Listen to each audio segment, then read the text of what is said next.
Mag-house tour tayo para makita niyo naman yung difference. Sabi nila sa Chinese Feng Shui, it's really swerte. So, ang mga nakikita niyo dyan, guys, ay ang mga portraits na talagang pinaghirapan kong may uwi rito. Kasi nag-start na rin kami na magbenta ng plaka. And it's actually doing a good business. Hey, hi! Alam niyo ba kung magkano na itong Alaska? So, this is already 58 pesos.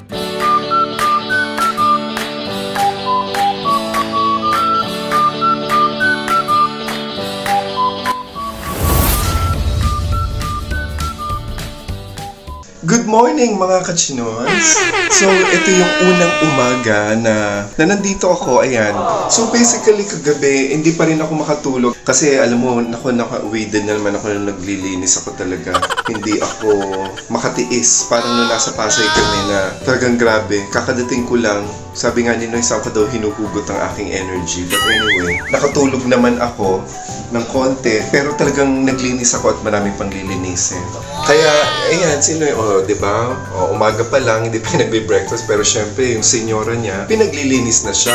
Ayan, so mamaya pala ipupunta rin kami sa airport kasi yung bagahe ko grabe na naiwan. So darating yung mamaya. Tinan mo yung garden. So kailangan malinis pa yan. Hindi nilinis ni Noy, kaya nasettle na ko siya. Check lang. Ayan, say hi! See you later! So ngayon, bumalik kami dito sa sa Mandaue. Papalitan namin yung size ng foam kasi masyado siyang malaki. And then after this, ay pupuntahan naman namin yung sa airport. Ayan. Kasi yung bagahe ko nga na nakalimutan daw i-load doon sa flight namin. Hello mga kachinoy. So finally, ito nakuha ko na yung bag. Ayan. Ayan. Tapos, ang isang grabe talaga itong trip na to, ang daming kapalpakan. So ngayon, nakalimutan ko naman na itong bag na to, may combination lock siya. Hindi ko rin siya nagawa. Grabe, so kinabahan ako kasi parang feeling ko gumaan. Tapos pinatimbang ko muna siya, tapos binuksan namin. Okay naman, maayos. And then, ayun, okay naman yung timbang. It's the same, it's 18 kilos. A few moments later, Ito na ang simula ng general cleaning journey. Umpisahan sa pagbubunot ng mga damo dahil mas okay simulan muna ang paglilinis sa labas bago ang loob ng bahay. At dumako naman tayo sa loob ng bahay. And sa totoo lang, this will be the first time that I will do a general cleaning on this house. And being an OC, ay talagang mabusisi ako at madetalye sa paglilinis ng bahay. Kasama na dyan ang organization, rearranging ng mga bagay-bagay sang-ayon sa aking panlasa. And guys, sa maniwala kayo o sa hindi, ay talagang love na love ko ang paglilinis. Especially pag sarili na natin ang bahay, hindi ba? So guys, mission accomplished. Meron na kaming pintura. Meron na akong magic wand. Yung extension kasi pag sobrang taas, may chine-check yung mga daladalahan mo. 24 hours later, So, good morning guys. First time nakakain kami ng pandesal. Ayan. Alam niyo ba kung magkano na itong Alaska? So, this is already 58 pesos. Then, favorite ko since nung bata ako yung Ladies Choice Chicken Spread. Today ay magpipintura kami. Good luck sa pagpipintura later on. I'm excited para sa transformation ng labas ng bahay. So, kami ay mag-start na magpintura. Ayan, ako, naka-lip shiner pa ako ha. Para hindi maano ng araw. Buti na lang hindi masyadong mainit at maaraw ngayon. And then, of course, nag-sunblock ako. SPF 50. Naks.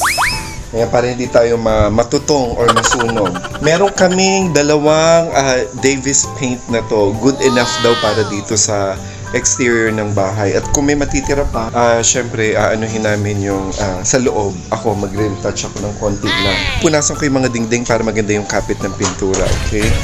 Pilipinas, game ka na ba? Game na! Game na talaga kami and excited sa magiging outcome ng aming pintura propaganda. Today wasn't a perfect day dahil minsan ay umaaraw, may time na umuulan. Pero ang sabi nga, when you're determined to do and achieving something, ay wala nang makapipigil pa. Kung kaya naman, rain or shine, ay go, go, go! Umuulan!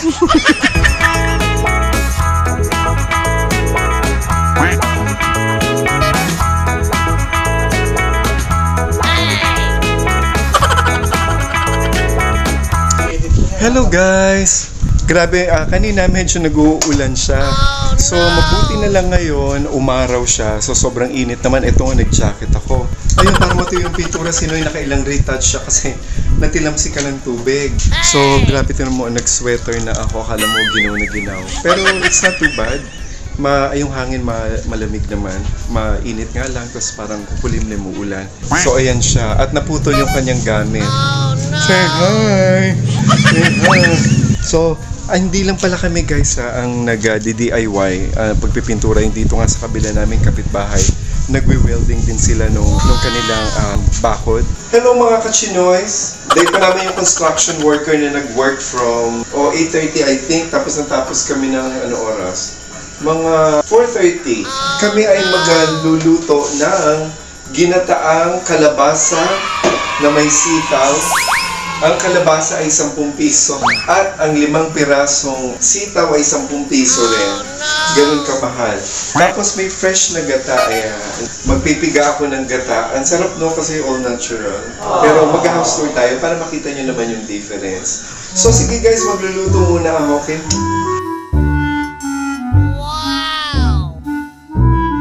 Ano yun talagang favorite ko. Kapag kami gulay, any gulay, dapat ang perfect partner nito ay pritong isda, di ba? Hello mga kachinoys! Ayan, first time ever kong itutour kayo dito sa aking small, humble house here in Pavia, Iloilo. It's located in Deca Subdivision. Para dun sa mga hindi nakakaalam sa akin, talagang meron akong pagka-OC about sa cleanliness. And sabi nga kahit gaano kaliit ang bahay mo, kapag ito ay malinis, of course, ito ay nagiging maganda at syempre maaliwalas, di ba? Okay, so maliit lang to ha, you don't expect na malaki siya talaga. Unang pinagpilian namin ay up and down siya. So sabi ko, when I retire, gusto natin low maintenance lang siya and very accessible at madali lang siyang linisin. We are going to have a tour now. Let's go! So of course, yan yung main door and kapag pasok mo rito, typically makikita mo naman talaga is sala, 'di ba? So ito yung living room. Ayan. So simple lang naman siya. So I have my sofa set there. Ang TV na yan is courtesy of Noy. And then, ito yung inilagay namin just very recently, parang last week. So, ang mga nakikita nyo dyan, guys, ay ang mga portraits na talagang pinaghirapan kong may uwi rito. And then, natsyempohan ko naman siya sa thrift shop. I find them to be really nice. I like classic. Sabi nga nila, you'll never go wrong with classic things. So, ayan, kung mapapansin nyo, puro mga Victorian era yung mga idinidisplay ko. Ayan, gusto ko sila kasi they're really very classic and it's really historical, di ba? So, dito naman tayo, still part of the living room. So, ito naman yung gift ko to kay Beshinoy. So, ito yung inuwi ko rin from Canada. So, it's already 4-in-1. May radio, may cassette tape, may CD player, and most especially, yung aking favorite na LP player. And then of course, ito yung cabinet na to. It's perfect match naman. And then, punta naman tayo dito sa pinagawa ko. That's original mahogany wood. So ito yung pinagawa ko doon sa malapit kila Noy sa Haniway. Pumili lang ako ng design sa internet para ma-maximize ko yung gusto ko. So ayan siya. And then syempre, yung mga plaka na naiuwi ko, ayan. So I'm going to tell you more about it kasi nag-start na rin kami na magbenta ng plaka. And it's actually doing a good business, ayan. So yung iba pumupunta rito para bumili ng plaka, personal nilang makita para makapili sila. And then of course, ayan, Diyos ko, yung mga nabili ko pa rin sa thrift shop, yung mga Renaissance na na figurines. I think these were from the 70s and 80s, ganyan. Kasi meron din kami niya nung araw. And then of course, itong mga lamp na to ay galing din and they're all functional. Ayan. So ito, this is another historical. This is from 1937 na galing ito sa isang madre sa isang church. Yeah, that was in from Montreal pa. So very historical siya. And then ito naman is one of the Da Vinci collection. Embossed siya and babasagin siya. Ayan. And then ito, this is another one na pinagawa ko rin supposedly sa mga plaka. Kaya lang, mali yung pagkakagawa nila. Masyadong maliit. So for now, ginawa ko na muna siya mga display. So ayan yung nakikita nyo. So, ang lahat ng yan ay magagamit ko rin kapag ibinenta ko rin siya. Kasi all of them talaga gusto ko siyang inegosyo. And then ngayon ay pumunta naman tayo sa para siyang mini bar actually. So, ito yon. Ayan. So, ito. Ayan. So, meron akong double chair na bar chair dito. Ayan. Etong mga lights effect na to ay courtesy of Noy. So, siya yung bumili niya nung ginagawa itong extension noon. Ayan. Maganda naman siya. It's too bright. And then, ay punta naman tayo ngayon dito lang. Dito sa kitchen extension na. So, eto na siya ngayon. Ayan. So, umpisahan natin. Again, ang mga display ko dyan were vintage. So, I decided na i-display sa dyan. And then, itong mga to guys, itong shelf na to, ay personal kong ini-request yan dun sa mga gumawa ng cabinets. So, para maganda, para may highlight, di ba, yung dining mo. And then, of course, ito yung dining area. Ayan. So, isa sa pinakauna. So, ito yung isa pang cabinet pinagawa namin, pina-customize din. Ginawa na lang namin siyang pang-display ng mga whatever. Again, yung mga vintage na collection ko. And then ito, ayan, sabi ni Noy, kulang na lang daw dito yung luhuran ko na para magdadasal. Actually, ang original plan ko rito ay magkaroon ako dito na imahen or holy image of Jesus Christ or si Virgin Mary or yung Holy Family. So ito siguro yung parang gagawin kong mini altar na lang. And then ito, actually pinintura ko to, ayan. I would like to thank si Doen for kapatid siya ni Noy. So, siya yung gumawa nito, table na to, and akalain nyo naging very useful siya. Kasi ito lang yung mga sobrang kahoy, mahogany wood, or ginawa ni Doen nung ginagawa niya yung bakod or yung gate, ayan. At pininturahan ko siya ng chocolate brown, and look at that. Maganda naman yung resulta, di ba? Ito yung last part ng extension, ayan. So, ito yung ginawa muna namin parang storage room. And then itong bintana dyan sa taas, ni-request yan ni Noy kasi nga para nagpo-flow yung hangin. And actually talagang guys, kahit mainit sa labas, maginaw siya dito. Kasi pumapasok yung, may mga puno dyan ng malalaking aratili sa likod. Okay, so pumapasok yung airflow. So maginaw siya talaga, ayan. Pero actually pwede siyang maging small room. Ito mga to may grill, so ayan yung bali room ni Noy, ayan. So para siyang bilanggo dyan. Inaabotan ko lang ng pagkain, ng tubig, pag nagugupo. Yan lang siya, ayan.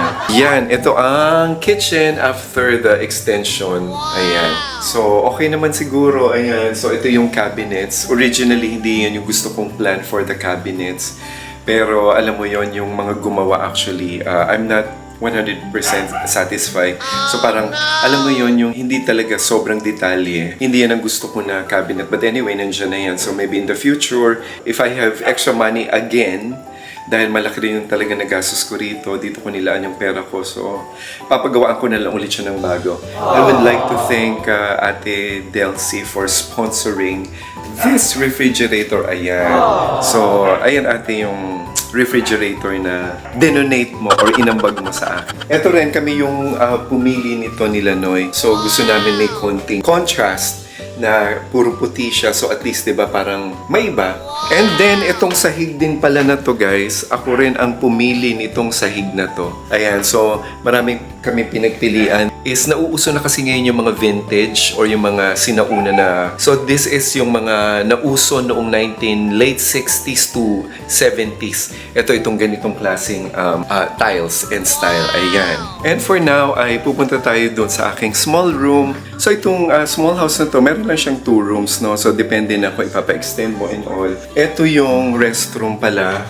So maliit lang naman yung CR niya. Ayan. So bumili ako lang ng bagong shower curtain. And then yung basic, ito pinagawa rin namin. So ayan. Ayan. So dyan mo lang ilalagay yung mga toiletries mo. And then ito, in front of the restroom ay andito na yung aking small room. Ayan. So, ito ang aking room for now. Ayan. So, basically guys, hindi pa yan tapos kasi lalagyan ko pa siya dyan ng side table. So, by the way, this is a raw finish mahogany pinagawa ko, and then I intend not to put any varnish. So, gusto ko yung parang raw finish lang na ganyan na very, yung talagang wood. And gusto ko yung mga earth colors lang. Ayoko ng mga loud colors sa room, ganyan. Para, you know, it's classic, di ba? Wala pa akong mga display sa wall and soon ay magdi-display ako except yung aking portrait again. It will never be a portrait of my love. So ito yung aking picture noong when I was 26. Ayan, so sa Pasay pa ito. Imaginein mo, Diyos ko, ang bata pa natin dyan. And look at the hair, my God. Ang dami ko pang buhok noon, unlike ngayon. Nauubos na. Ganun talaga pag tumatanda, diba? So, itong aircon na to ay courtesy of Noy. Ayan, so thank you, Noy. Sabi nila sa Chinese Feng Shui, it's really swerte. You know, it's lucky. Kapag yung sinig ng araw ay katapat ng main door. Yan yung cabinet na pinagawa ko rin siya. Importante talaga yung may cabinet, diba? Yung mga built-in cabinet. So, pinagawa ko rin to.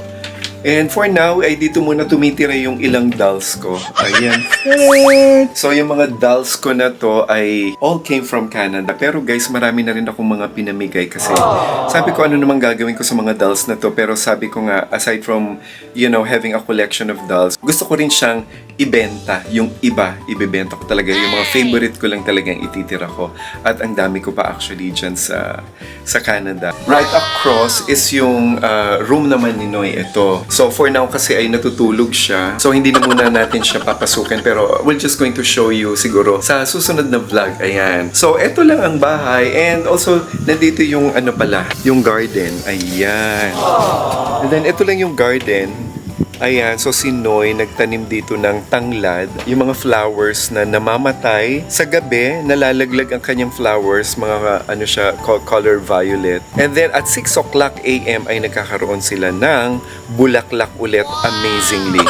So may plano rin kami rito na pwede siyang for extension din. Ayan siya. So ito yung gate, yung mahogany gate. Ayan siya. So thank you again do and siya ang gumawa niyan. And ang nagpintura niyan ay si Noy lang. Ayan. So there you have it mga kachinoys. I hope na nag-enjoy kayo sa tour ng aking small home dito sa Pavia, Iloilo. Ayan. Thank you for watching. At dyan na muna nagtatapos ang ating special vlog for this week. Once again, ito po si Direk Chinoy nagsasabing, huwag malungkot, piliin na maging masaya. Dahil ang bukas ay may hatid na tagumpay at ligaya. Thank you and God bless everyone. Paalam!